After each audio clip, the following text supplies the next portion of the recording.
প্রিয় ভিউয়ার্স, আসসালামু আলাইকুম। কেমন আছেন সবাই? আশা করি সবাই ভালো আছেন।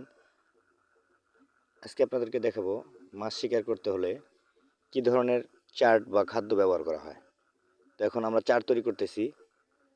আসলে চার্টটা এটা দ্বিতীয় দফায় তৈরি করা হইতেছে। প্রথম দফায় তৈরি করা হয়েছে অনেক ধরনের কেমিক্যাল, অনেক ধরনের মেডিসিন, অনেক ধরনের পদার্থ দিয়ে চার্টটা তৈরি করা হয়েছে। কিন্তু পরবর্তীতে আমরা আবার 3 থেকে 4 ধরনের বা 5 ধরনের চার মিক্সড করে আবার নতুন করে তৈরি করতেছি।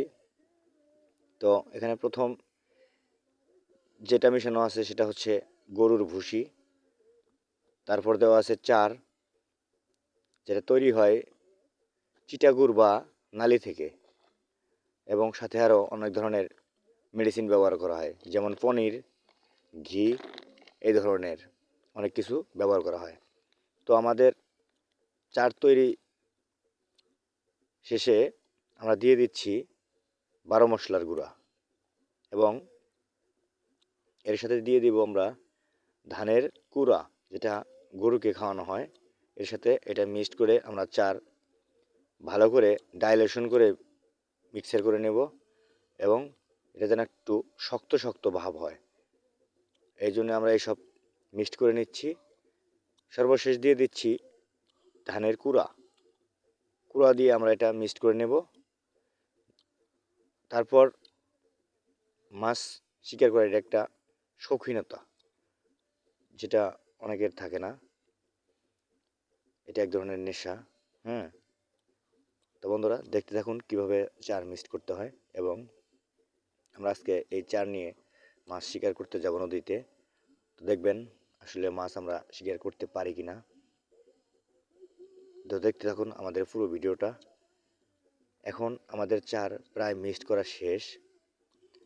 আর এমনভাবে মিক্সড করা হবে যেন আঠা আঠা এক ধরনের ভাব চলে আসে এই চারে, যেটা পানিতে ছিটানোর সময় ছেড়ে না যায়, কারণ ছেড়ে গেলে নদীর স্রোতে হয়তো ভেসে যাবে। এই জন্য একটু আঠা আঠা ভাব করতে হবে। বলের মতো, ক্রিকেট বলের মতো গোলাকার আকৃতি করে এটা নদীতে চার নিক্ষেপ করতে হবে। আর তার আশেপাশেই বড়শি হিট করতে হবে, এবং ওখানেই মাছ হিট করবে। তো দেখুন কত সুন্দর কালার হয়ে আসছে। আর আমরা কিছু চার রেখে দিচ্ছি পলিথিনের উপরে। এটা আমরা ব্যবহার করব হুইল শিপের, যেটা চার দেওয়ার একটা স্প্রিং থাকে, সেই স্প্রিংয়ের সাথে এটা আমরা লাগিয়ে দেব।